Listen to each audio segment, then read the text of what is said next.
Welcome to the Story Engine podcast, where we teach you how to make marketing easier, more powerful, and fun through storytelling. I'm your host, Kyle Gray. Each week we learn from top entrepreneurs, influencers, and world changers on how to share your story through content, copywriting, and speaking, and how to make your message your most powerful marketing tool. Let's get started.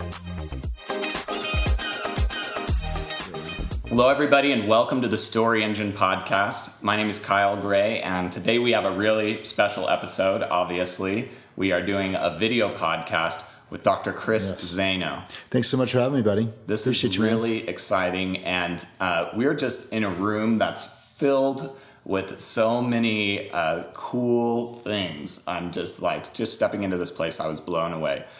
So start us off by just telling us a little bit about where we are. Since this is a video podcast, people can really enjoy this. You're welcome to Hero Headquarters. So this is what I call Hero Headquarters with the whole I Am Hero project. The whole vision room concept. You know, people talk about vision boards, right? And they have their vision booklets, but it's like, you know, what were you looking at? A board with a bunch of pictures on it. But, you know, my kids really taught me when I walk in their room, I see like the G.I. Joes fighting the Transformers, and then the posters and pictures on their wall are meaningful. They're posters of celebrities they like or awards they won. And when I walked in their room, there was literally an imagination, creative scene going on. There was a story going on at all times with the way they set up stuff. So I realized, well, wait a second. What a great way to cultivate imagination and excitement. And like they literally made their room theirs. So it's like as adults, you know, I walk into someone, there's bowls of fruit on the wall. It's like, what the hell's about the bowl of fruit? You know, like we take down those posters of the people we enjoyed and the creative things and aspects. And then we start putting up like paintings and pictures that mean really nothing. So I brought back the vision room. I coined it the vision room, where everything in this room, for me, even on a subconscious level, brings back excitement, amazing, wonderful memories, not just visually, but even olfactory, smelling-wise and sight-wise and texture-wise. So everything in this room, when I walk in this room, it brings me to the level of the utmost creativity, imagination, happiness, joy, great memories. And Napoleon Hill said that a mindset sometimes, when your mindset is off, it's not as easy as just saying good affirmations. It literally has to be rebuilt. And so I use a vision room as actually rebuilding my mindset or my state to be able to create and innovate all the amazing things I want to do in my life and help create my life. So I believe everybody needs to have a vision room. Even at work, let's say this is my house, but even at work, have pictures, have things, have smells, anything that brings you joy, satisfaction, happiness, excitement, enthusiasm. If you're in that state most of the time, you're going to work better, you're going to produce better, you're not going to get tired, you're not going to fatigue. And so I believe the vision room is essential for where you create. Yeah, I think it creates a lot of inspiration. And this is something I've been working on in myself and learning more about. But having good inspiration is the fuel to really execute and to achieve the difficult, scary things that you want to get done. But so we've kind of explored this room a little bit. Tell us a little bit about yourself, and I'd love for you to start with kind of a moment that's defined who you are, because you are an extremely versatile man. You've done many different things that will be so exciting for everybody to hear about. So yeah, I'd love to hear like a moment that really has defined who you are and everything you've achieved up until this date.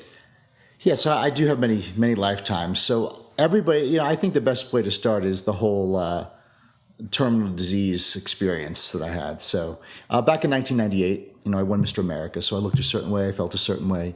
And I have my degree in exercise physiology. So I'm painting the picture. Now, when I'm speaking, what I'm going to do is I might take a sidestep to teach a life lesson that everybody could actually apply to their life today. All right, it's on purpose, because I don't want you to have to go through my story, what I'm about to tell you, to figure this stuff out, right? So do I have permission to do that? Absolutely. All right, so just paint the picture. 1998, win Mr. America. I'm on the cover of the magazines. I just got my degree in exercise physiology from the University of Central Florida. I'm a personal trainer, but with those titles and everything that's going on, I'm writing for online sites such as bodybuilding.com, some billion-dollar sites today they grew into. Well, you know, the internet's coming up. So with that title and that and personal training and word of mouth, I got to work with the celebrities from Xena Warrior Princess and Hercules, because Universal Studios is right there, Florida.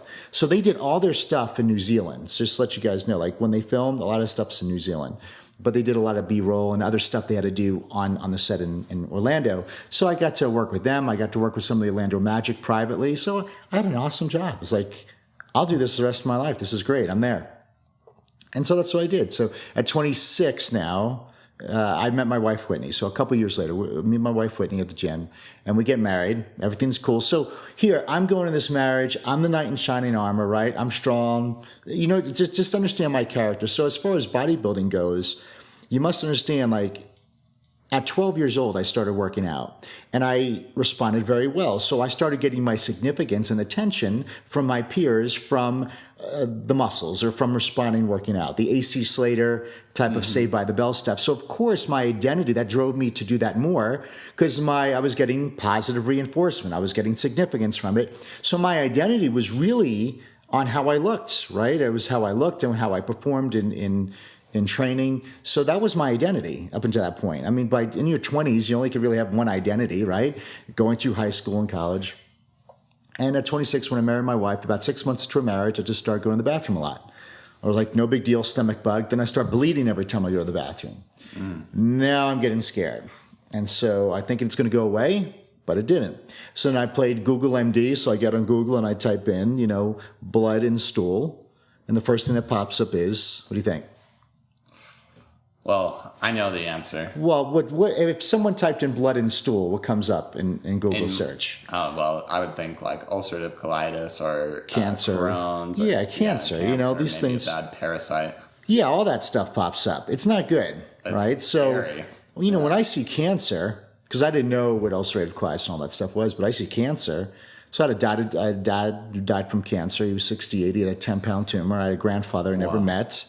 He died from cancer. So I was led to believe at that moment in my life and in my education and schooling that health was predetermined by your genes, almost like duck, duck, dam, which was a bunch of bullcrap, right? Because now we know epigenetics. We could control our circumstances in that area of health. So I thought, well, wow. So maybe it's in my genes, but at 26, that's just not right. So I just kind of disassociated. I mean, what else are you going to do? I didn't go into denial. I just kind of pushed it off to the side, just didn't want to do anything about it because I didn't know what to do about it. Held it from my wife, Whitney. And as I started losing weight, she just thought I was dieting down or getting ready for a shoot. And then it became not just a physical experience, it became an emotional and mental and spiritual experience as far as, I changed my way that I lived. If I had to be somewhere, I would not eat like 6-7 hours before, so I wouldn't have to go to the bathroom. Or if I did go to a place, I would check out where the bathrooms were first. So I had this whole routine that was developing. I started carrying clothes, extra clothes in my car, just in case, because I always had the urge and the feeling of having to go to the bathroom. I was always tired and fatigued and just trying to put on that smile, and no one knew what was going on. And then the day that I couldn't hide it from anybody. It was on a Sunday. I was at a TJ Maxx. I did my routine. I walked in. I went to the back to see where the bathrooms were, and they were under construction. And I told the guy, I'm like, hey, where's the bathrooms?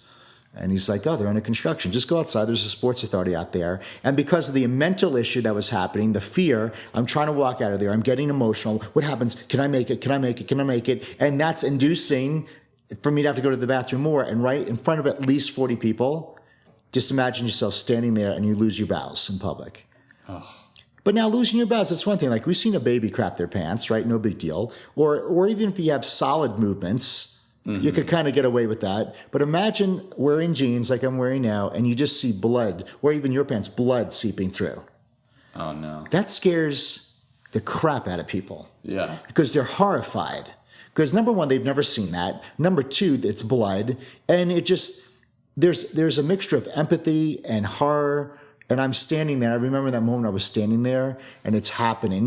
It's like the point where you can't hold it, and you're just letting go, and it's just happening. And I was in the moment, it was like slow motion, and I was thinking to myself, what the hell has become of me? Like, what has happened? Like, from this Mr. America, this statue to broken and nothing left. So I ran out there was a door, like an exit door. So I ran out of the loading dock, called my wife, freaked her out. She picks me up with towels over the front seat and went to the hospital. And they did testing and colonoscopies. And that was the day I was diagnosed with an incurable terminal disease called ulcerative colitis.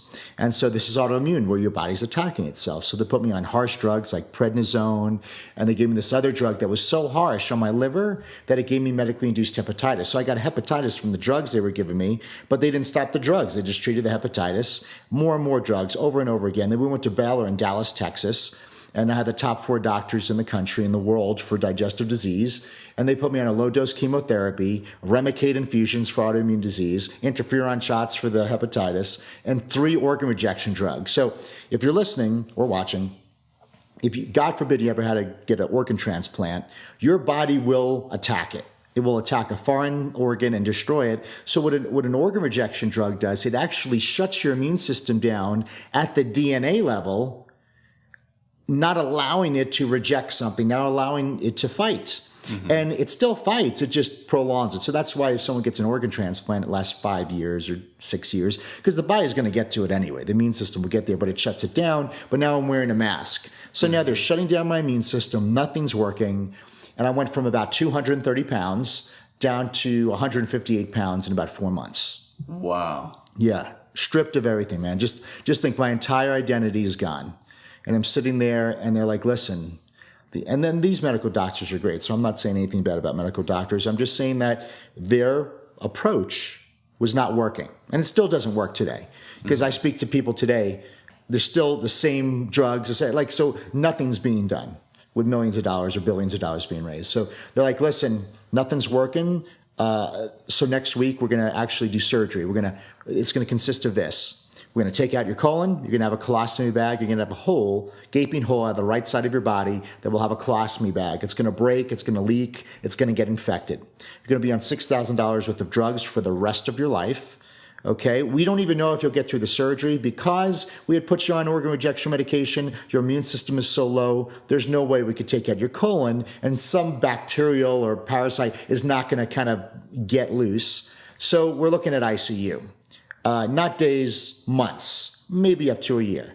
So I'm sitting there like, this is the sentence. This is the only option. And on top of it, they said you still have an 80% chance of getting cancer because with any type of bowel disease. And the big blow was I was sterile. They said, you're sterile. I'm like, well, you mean I could donate and then have, no. They're like, there's no chance of you having kids because, the drugs that we've given you destroy that part of your body. I'm like, oh my God. But at the same time, I'm also the person that's like, well, I did everything they told me to do. I took the drug when they wanted me to do. So I got it. This is the only option. We got to go for it. So I went home to see my mom. And so I have a mom. Remember, your health affects every part of your life, but also affects your family. So I have a mother who lost her husband and lost 2 sons. I had 2 brothers that died. So this is a mom. My mom's going through her 3rd son. And she sends out the email like every mom would do, the prayer email. And it was like a foxhole prayer email. It's at the end of the day, it's like there's no other option. And let's now pray, hold our breath, cross our fingers. And, people are sending back, hopefully the surgery goes well. And then one person did something different. It was actually my anatomy teacher from 10th grade in high school. And he emailed my mom. He's like, listen, when Chris comes into town, I want to see him because I think I know something that'll help him. So I fly into town. I got the mask. I'm the bubble boy. Right, I go in there and there's my anatomy teacher. He goes, listen, I need you to go see my doctor. He's a corrective care chiropractor. It'll change your life. And if you're listening, you might be thinking, what the hell does that have to do with anything? Not only did I think that, I was actually insulted. I was like, listen, how people thank you for being empathetic and trying to help me. I go, but there's no way this muscle modality, because all I knew about chiropractic was someone who taped my ankles and stretched my hamstrings out when I played sports. But I realized that person who just taped my ankles and stretched my hamstrings never had the balls to tell me what it really was, what chiropractic really was. And so my perception of what it was someone who just did a muscle modality. So how's this going to do anything for an incurable terminal disease that the best in the world, $250,000 in debt so far, couldn't help? And I said, listen, I appreciate you so much. And this is what I said. I said, well, thank you, but I tried everything.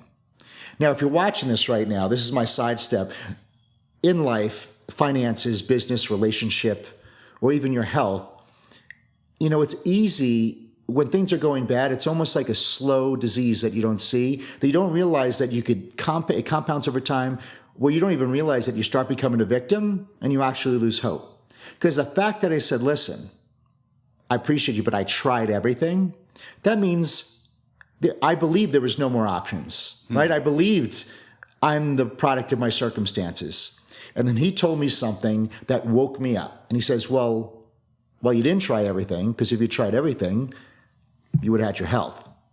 And it woke me up, because in that moment I realized, holy crap, I lost hope. I became a victim because I thought I tried everything. And he's right. If I did try everything, I would have had my health. And if you guys are watching, if you're going through a tough financial time, relationship, business, or health, understand that you're not where you want to be. And if you're thinking to yourself, well, I'm not where I want to be and I tried everything, I challenge you, if you tried everything, you would have had your goal. So clearly, allow that to be the glimmer of hope for where you're at. Pick yourself out of the pit and say, he's right. I didn't try everything. No matter how crazy it sounded to me, I didn't try everything. So I went to see this doctor, and he just taught me about my health. Very easy stuff I knew. Then I went back and I looked at my spine, which I never really saw. And that's when I saw a blind spot. See, that's the key too. Because again, relationship, finances, business, or your health, a lot of times we didn't hit our goals because there's blind spots that we didn't see or that we don't know about. Or a lot of times we actually put ourselves in those positions because of those blind spots by default. No one would be like, what do you mean? I didn't want to be in this financial predicament. I don't want to have bad health. I know, but sometimes you do it by default because there's blind spots that you didn't know about. So I'm looking at my spine, and your brain controls everything. I think everybody easy to know that, right? And we're wired, right? So nerves how to take it there. My lower spine was so damaged and curved and twisted. I didn't feel pain, but there's all that curves and twisting in my lower spine that you could see. It's like, there it was. Those nerve roots go to my digestive system. So they're not going to get the life they need from the brain. So over time, it compounded and became and showed itself as ulcerative colitis. It probably took years. And then right below your skull here, there's a bone that protects your brainstem. We were talking about that earlier. That bone, there was 50% pressure crushing my brainstem, and your brainstem controls the coordination of all your organs and your immune system. So I was like, there it is. So I saw my blind spots. But here's the thing.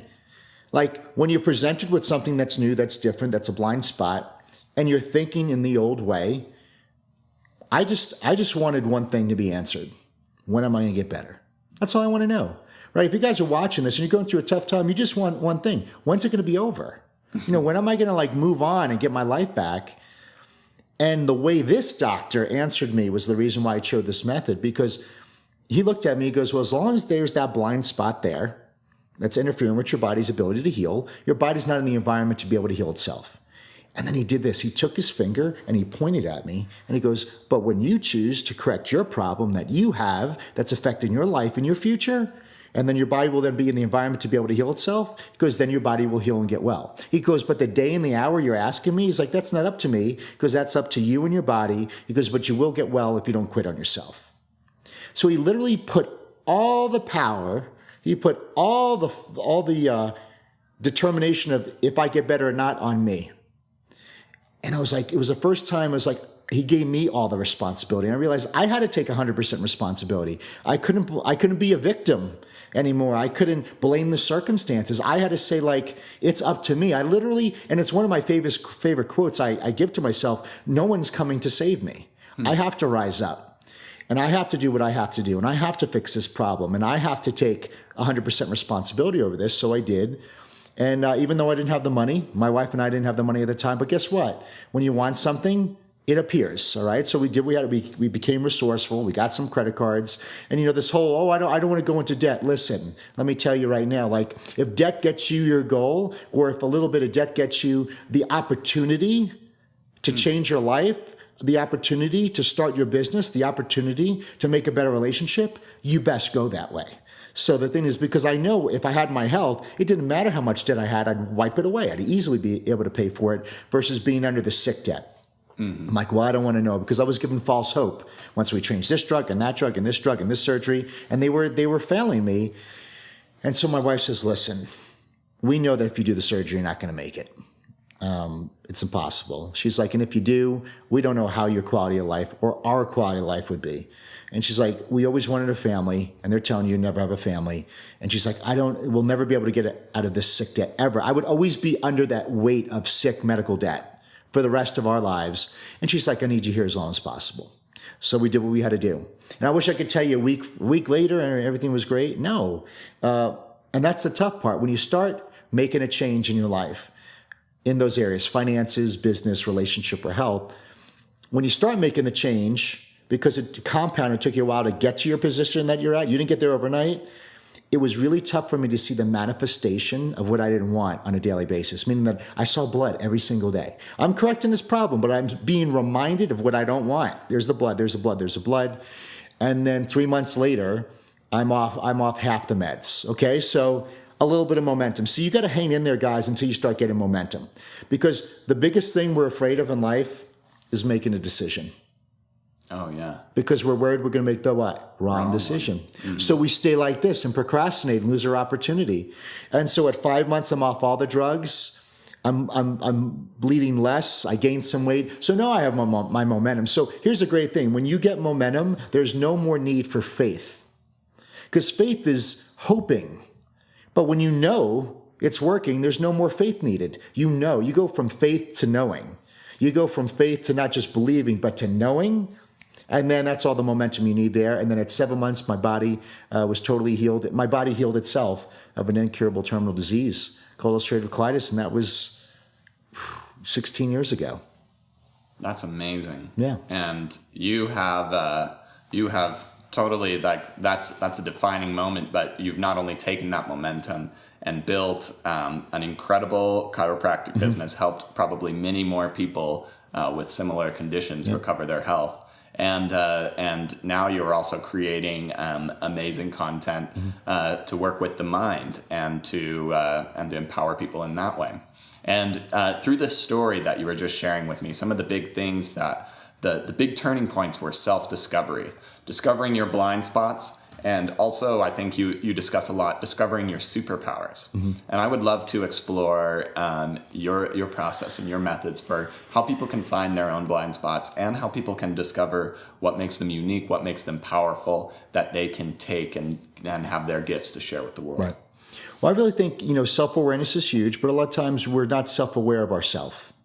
Right? Because I could talk to you and be like, hey, these are your powers, this is your gifting. But when it comes to self-analyzing myself, it doesn't really work that way because we're so critical of ourselves. So when it comes to your superpowers or what they are, it's always the things we take for granted. And you don't even realize it because you think, no one's going to really would be interested in this. But everybody watching, there's something that you do that's easy to you, whether it be cooking, whether it be counseling, whether it be just having intuition on certain things that you don't even think about it. But for someone else, it's such a blind spot to them. It's such a weakness to them. And what I really think is amazing is having wise counsel around you. There's a difference between wise counsel and people's opinions. Very different. Wise counsel is someone I could trust, that's not going to yes me, that's not going to be biased, and can be like, hey, here's a blind spot that you're not seeing, and I need you to see it. And that's kind of how that doctor was to me. He's like, there's your blind spot, and you need to do something about it. So he was my guide, but I had to do the work, right? So a lot of times we're not going to see our blind spots on our own. That's why it's a blind spot. That's why you need someone who's non-biased, doesn't have the emotion attached to something the way we may have, to say there's a major blind spot in your relationship. There's a major blind spot in your finances. There's a major blind spot in your health. So we need to work on that blind spot because you're living the same equation every single day. You're going to get the same results. So we got to change that variable. We got to fix the blind spot. And once you change the variable, it's scientific. You have to get a different outcome. But what I really think is tremendously important of getting the enthusiasm to because how many people desire to find their blind spots? How many people really desire to be critiqued constructively to see their weaknesses so they could improve upon them? It seems like most people try to avoid that. Yeah. So this is where future pacing really, really helped. Knowing that I sat there, knowing that if I keep going this same recipe or this same equation, 1, 5, 6, 10 years down the road, it's like I had the ability to future pace. And most successful people will say they could predict the future because they take themselves down that road. You know, they don't just deny it, or they don't say I'll get around to it. No, they literally, viscerally. What I mean viscerally is like they'll future pace till they feel that future, and the feeling might be so painful it'll cause them to act right now. And what I want to tell you about that story of mine, so, you know, in 2005, I went back to school, got my doctorate. 2005, we opened up our clinic, became the largest clinic in the history of the profession in the world. We saw over 2,800 people per week. That's 28 times the amount of any other office. So how can we 28x an average office? It was because the power of my story, the power of the experience. See, words don't teach, experience does. But I was able to future pace and translate that, meaning that, guys, what if I went for the surgery? I'll tell you what would have happened. I would have either died. Okay, that would have been quick. I would have been alive as a victim. My Instagram would have been colitis or Crohn's survivor, right? My identity, my significance would have been that of the disease or the circumstance. So if that became my significance, why would I ever want to not have it? See, there's a lot of sick people. There's a lot of people that are in a bad situation. It has given them so much significance. Why would they want to lose it? I know it sounds messed up, but that's the truth. I would be divorced because when you're not doing well and you're a bad time, you're going to vent out. Mm-hmm. You think Whitney would take? I mean, how much can Whitney take of me venting at her, being depressed, being a funk, being just mad at myself? She would have left. And you know, all the issues, I just saw everything where it was going, where in the last 17 years, to have what I have now, to have one of the largest clinics, to meet the most amazing people, helping hundreds of thousands of people, traveling all around the world, being able to take care of my wife, having 2 beautiful boys that are awesome that I never would have had, having financial freedom, security that I never dreamed of in my life. What I'm trying to say is what I'm telling you right now, which is reality. We're living in it right now. If I went for the surgery, that all would have been erased, and I wouldn't have known any better. So how many people, because they didn't take the opportunity, there's this whole entire life that they were worthy of having, they were created to have, it was erased. They never would have known that what they could have had and should have had, and they weren't even able to be in regret because they never knew it was possible. So looking back, what scares me even more when I talk to you guys, when I talk to you, is because of one choice that I made. It wasn't the doctor. I had to make that choice. All of this was created, and all of this is happening, and all of this is real. All of this is true. Checked off every single box you could ever want in your life because of that choice I made 17 years ago. Or I could have made a choice and I could have been dead. Or I could have been divorced, and I would have not known anybody, and I would have just said, this is the cards that I was given. You see how people sit in the ashes. They sit in the ashes versus when you could future pace, you could trade the ashes in for beauty. Wow. That is so powerful. And it brings, I think, like I said earlier, I think a lot of people would rather avoid the circumstances or, ignore them as much as possible. And I've seen that. So a lot of the success in your chiropractic agency, you said, was based around your story and people resonating with your story. For people out there who are listening and watching and maybe thinking, well, I don't have this kind of life or death intense story in my own life. I'm just a normal girl or guy. What do you say to them? How can they create their story and boost their own personal value?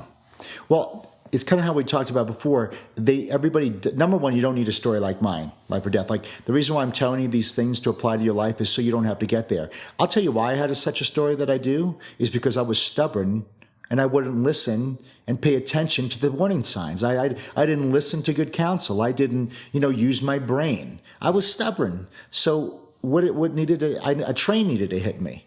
So for those of you out there that are much smarter than I am, that you could take the words of wisdom I learned from that experience. I always say experience. I didn't have a disease. I had an experience.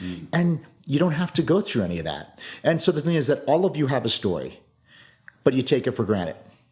See, I was raised, I had 2 parents that were together the whole entire time. I was tucked into bed and they told me they loved me every day. I had great parents. But you know what a story is? Like, I would love and I enjoy hearing the story of the person who grew up where their dad walked out on the family at 3 years old, and they had to take care of their mom and the 3 siblings that they had. It's like, you don't think that's a story? Like everything in your life, every experience in your life teaches you. It builds your story. And I don't believe there's no failures. You can't say I had a failed childhood where my parents abandoned me. No. That was all an experience. And from that experience, it creates contrast. That's where people are not looking at failure. There's no failure. There's contrast. So when you have contrast, for instance, when I got sick, I knew, here's the contrast. On one end, I knew what I didn't want. I did not want to be sick anymore. But when you know what you don't want, it clarifies what you do want.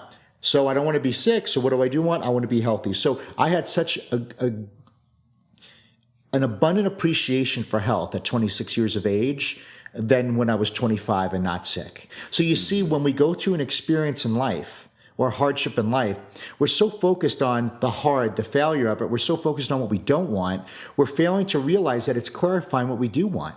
It's clarifying that I want this, and then you desire a want that you never had before because of that experience. If you went through a bad relationship, now you clarified what you really do want in a relationship. So we're so focused on one side of the coin. So everybody has a story.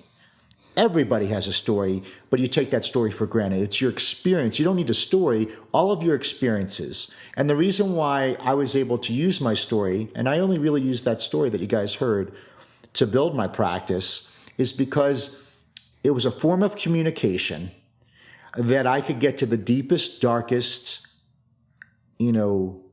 times of my life. And I believe that if you could become transparent and get so deep and so dark and literally open up your chest cavity and be like, I have no more darkness to share. I gave it to you all. And that creates a trust and a connection.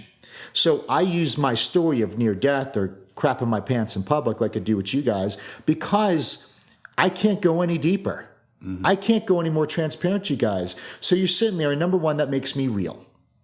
And then we connect on a real level, because in any business relationship or a business relationship you could give the greatest information, and I could give you great scientific information on health, but at the end of the day, this is what had to happen. When someone heard me speak, or when someone hears you talk, they literally have to say this, in my case with health. That's the person I want to lead myself and my family to health. Like, someone has to say, that's the person I want to lead me. That's what that story does. It's trust, not only trust, but that person wants you to be the thought leader of their lives in that area. And so the only way I could connect on that level is taking myself and making myself vulnerable to a point where they're like, yeah, when I cut him open, meaning me, there's nothing but truth there. Like, he's real. He's been through a battle. He's been through a story, and I could trust him with the health of myself and my family. And so we don't realize that we're doing that every day in a relationship. The more transparent you are, the better. We're doing that every day at work. The more transparent, the better. But being a real person, and we're living in a day with social media. There might be so much social media, but we're also living in a day where people they're thirsty, and they're absolutely seeking human connection. And so your story connects human connection. So for me, that's my story. But I could tell you 10 other stories in my life that, as long as I take myself to the deepest, darkest moments or vulnerable places in my life, I could build a connection, a human connection, an innate to innate. I call it innate to innate. It's our spirit and our spirit connect.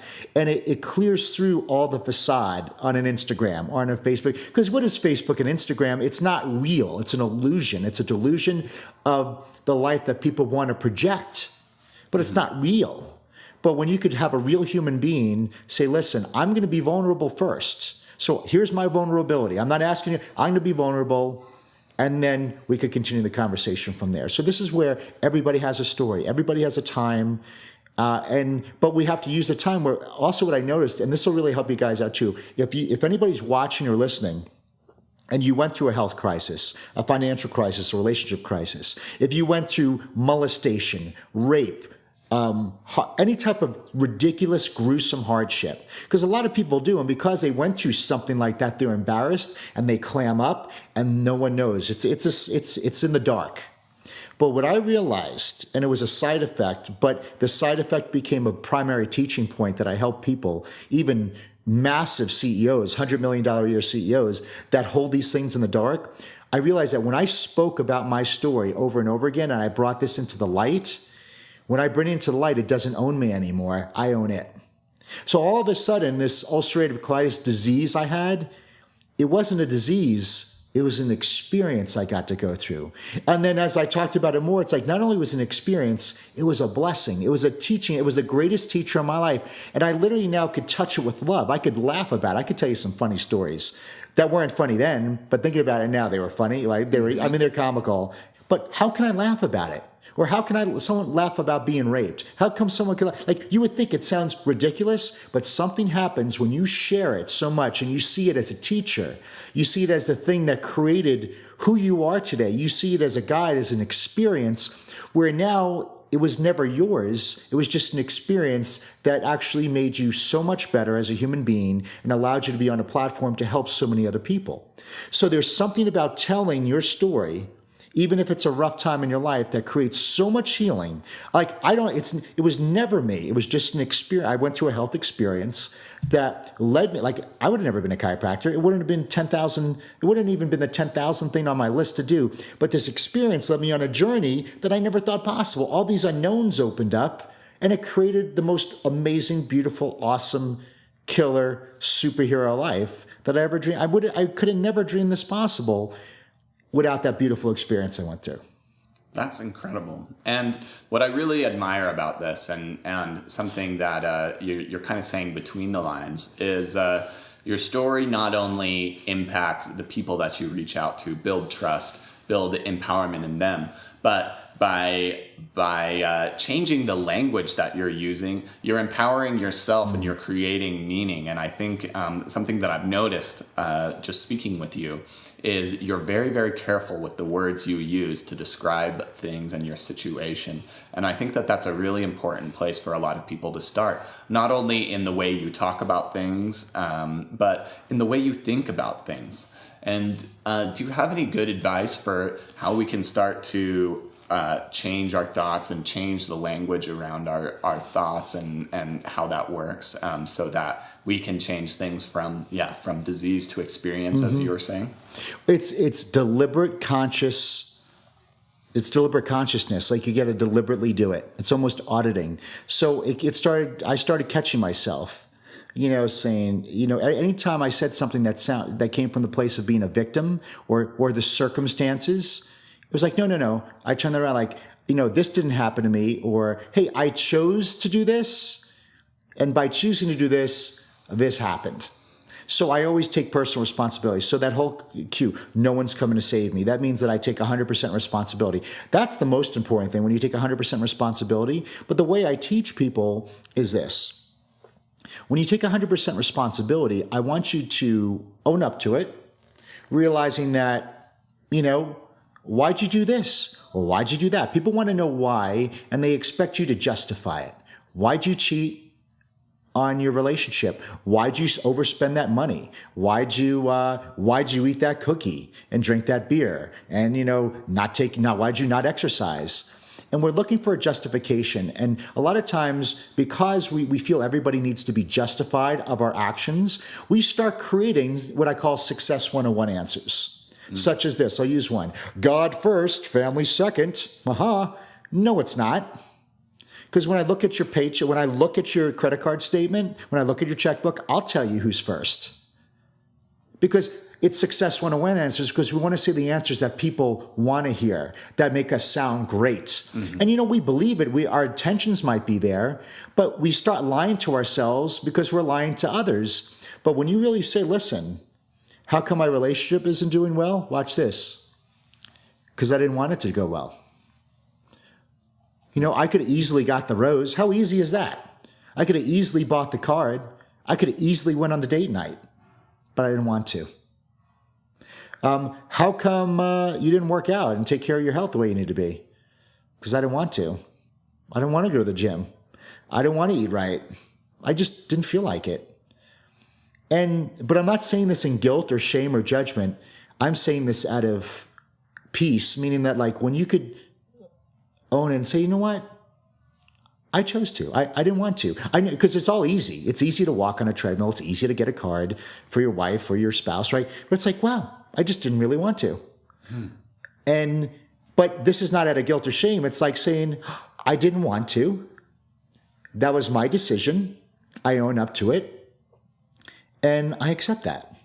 I accept what happened because of that. But see, it's not, but being honest with yourself, not saying, oh, it has to be this beautiful answer that fools everybody else and me. But when you realize that you do not have to justify yourself, the only thing that you really need to have as an answer when someone challenges you or says why you did this is this: because I wanted to. You know, I remember back in the day, Michael Jordan, he had 32 different cell phones when he was talking to all these different women when he was having an affair. He wanted to. Right? I mean, like, look at the work he went through. How come you're not a millionaire? You say you want to be a millionaire. How come you're not there? Because you really don't want to. Being a millionaire sounds good, but deep down inside, probably the things to get there or the sacrifices, you're like, I just didn't want to. But like, and then you're judging yourself by not having the certain number. So when you could realize that you're in the current state that you're in, health-wise, financially, relationship and business, because it's exactly what you truly want to be in right now. So the self-awareness becomes in owning that, hey, I'm here, my body is the way it is, my health is the way it is, my relationships are the way it is, exactly the way it is, because it's what I chose it to be, or what I chose it not to be. Meaning that I don't want to do that. Why? Because I just didn't want to.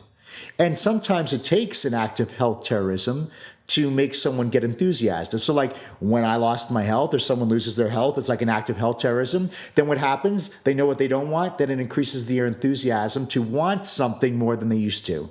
So what I'm trying to say is to change the mindset, realize that when you could say, you know what, it wasn't the circumstances that put me in this place. When I really get back to the not even judging myself, when I could realize that I'm exactly where I'm at in a place that I want to be because I wanted to. I really wanted to. And not wanting to and wanting to are the same thing for me. It's like you didn't want to exercise, so that means that you wanted to eat whatever you wanted to eat. You wanted to just sit on the couch and watch TV. Yeah. Okay. And this is what I would tell them. Great. Like, I don't judge you one bit. I love you. Unconditional appreciation. I love you for that, because that's the first step of changing your life. Because then you're truly honest. The only relationship that matters is the relationship with yourself. Wow. And so when you could fully be honest with yourself and say, yeah, I wanted to. And I'd be like, all right, so what do you want to do? I mean, you could keep doing that. I still love you and appreciate you. Or you could make a change. And so that's where change starts, is by almost deconstructing it to get to a level of knowing that I wanted to or not wanted to. I call this bit my chop suey. You know System of a Down? Yeah. Right? They had a song, right? You know, wake up, put on your cover, your makeup. And the whole thing was you wanted to. You wanted to. So I call it chop suey because at the end of the day, it's what you wanted to. And that is the most purest form of self-awareness, because now from that level, all the bullshit's gone, so to speak. It's like, it's not God and family first. I don't have to make up sweet sounding melodies to you. I could be like, oh, I chose to or didn't choose to. And so now I am empowered to choose or not to choose to make that better. That's incredible. Yeah. And very empowering, and just right. A simple place to start. Dude, you nailed it. It becomes empowering when I realize that I wanted to. Or I didn't want to go to the gym. So the power's all in me. Mm-hmm. It's always all in me. Like, no one told me to do that, or no one told me not to do that. I did. So that's why I say there should be no judgment, guilt. There should be very empowering. I know you might feel bad when you realize, oh, I chose not to get the card or get the flowers. That is kind of lousy. But it's like, no. Don't get guilty. Don't apologize. So no guilt, no apology. Just say, yeah, I wanted to. And that's why you did or didn't do it, because you wanted to. It was all your choice, and it's very empowering, because now you know, well, it's my choice. My choices got me there, and my choices will pull me out of the pit too. Going back to Michael Jordan, I love Michael Jordan, but just like, it amazes me the work that man went through to sneak around. Oh, yeah. A lot of work, a lot of thought, because he wanted to. And then he got caught. And he didn't want to as much anymore. Yeah, so I would think, like, why would a celebrity cheat on their spouse and then have to give $400 million over? And like Arnold, like the maid keeper. Why would he? Because they wanted to. So there's no rationale. They wanted to. That's it. But what impresses me is the amount of time and energy they're still deceiving themselves. And the big takeaway is a lot of us, when we are not just saying, oh, I want to, we're investing all of that energy to trick ourselves and to try to change reality when that energy could best be used to create what we actually want. And that's when you own up to it, it releases all that energy again. So now it releases this energy up from self-sabotage to blaming circumstances to let's transmute that into success, into great relationships, into finances, into health, and all the other important things and desires of your heart. Dr. Chris Zaino, this has been such an incredible experience for me. I hope everybody else out here watching and listening. To wrap it up, I would love just maybe one quick thing that somebody can do today to start changing the course of their lives, and then tell us a little bit about where we can get in touch with you, where we can follow you. How can everybody here who's been inspired and excited by what they've heard today connect with you?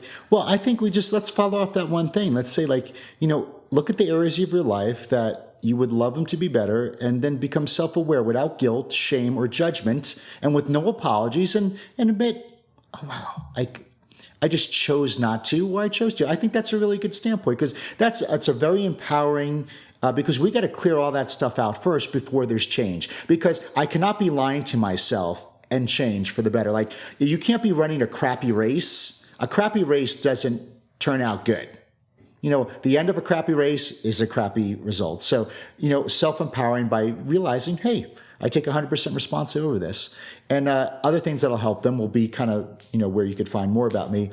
If you want to find more, I have something really good for you guys. It's called The Hero Secret Sauce. Whether it be other accomplishments, like I was top honors in piano when I was a kid, winning Mr. America, building the largest wellness clinic in the world, going back and winning Mr. Universe, starting this I Am Hero project. All these things, how can you be the top in different areas? And they're not even related. And I write down all the qualities, and I kind of distilled it down to 5 main principles that everybody could apply to their life right now, today, and see a change in any area of their life. So all you have to do to get that, it's on me. You go to iamhero.com/secret. All right. And in there, you'll get some PDFs and some videos there that go over that. So please enjoy that. And then let's keep this conversation going. As far as, Instagram, I put out content every single day. I do live videos. I answer all the comments. I answer all your messages. And so that's a great way. And the content I put out is like we were talking today, because when I go through Instagram, because time is our greatest commodity. I mean, we can't make more of it. We can make more money. You can't make more time. So if you're going to take 2 minutes to watch something or 1 minute to watch something, I want to make sure that my content moves you 1 degree towards your desires and goals in life. So all my content is as deep and rich as what we talked about today. And so just follow me on Instagram, tell your friends and family, and make sure you give this podcast or this video a thumbs up, 5 stars. And hopefully we could do this again. I'd love to do this. I would love to. This was so much fun. We're neighbors. Yeah. Right. Very first video podcast. Amazing experience. Thank you for joining me on this. Oh, absolutely. Thanks so much, guys. All right. And thanks for everybody for joining us today. And be sure to check out more episodes of the Story Engine podcast. Thanks for listening to the Story Engine podcast. Be sure to check out the show notes and resources mentioned in this episode and every episode at thestoryengine.co. If you want to tell better stories and grow your business with content marketing and copywriting, be sure to download the content strategy template at contentstrategytemplate.com. This template is an essential part of any business that wants to boost their traffic, leads, and sales with content marketing. Thanks for listening, and we'll see you next time.